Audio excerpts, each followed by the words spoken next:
சேட்டால்கோட் பகுதிக்கு அருகே உள்ள தார்ச்சுலா என்ற இடத்தில் கடும் நிலச்சரிவு ஏற்பட்டது. குறிப்பாக தவாகாட் தானாக்பூர் தேசிய நெடுஞ்சாலைக்கு அருகே இந்த நிலச்சரிவு ஏற்பட்டதால் சாலை போக்குவரத்து பாதிக்கப்பட்டுள்ளது. இந்நிலையில் கடலூர் மாவட்டத்திலிருந்து ஆன்மீக சுற்றுலா சென்ற 30 பேர் நிலச்சரிவில் சிக்கியுள்ளதாக கண்டறியப்பட்டுள்ளது. அவர்களை பாதுகாப்பாக மீட்பது குறித்து அம்மாநில அதிகாரிகளுடன் பேச்சுவார்த்தை நடத்தியதாக கடலூர் மாவட்ட ஆட்சியர் தெரிவித்துள்ளார்.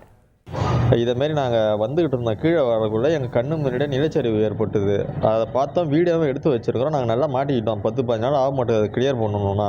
அங்கேருந்து திரும்ப வர முடியல. வண்டியில் டீசல் இல்லை. இங்கே வரணுன்னா திரும்ப வர முடியல. கரண்ட் இல்லை, சாப்பாடு இல்லை. சாப்பாடு இல்லாமல் இங்கே 30 பேர் போனாங்க. எங்கள் அப்பா அம்மா இல்லாமல் இந்த ஊர்லேருந்து 30 பேர் போயிருக்கிறாங்க. 30 பேர் மாட்டிக்கிட்டு இருக்கோம். அந்த அரசாங்கம் தான் ஏதாவது பார்த்து எங்களுக்கு தகுந்த நடவடிக்கை எடுத்து பத்திரமா 30 பேரும் அங்கே திரும்பி வரணும். போனவங்க எல்லாமே 60 வயசு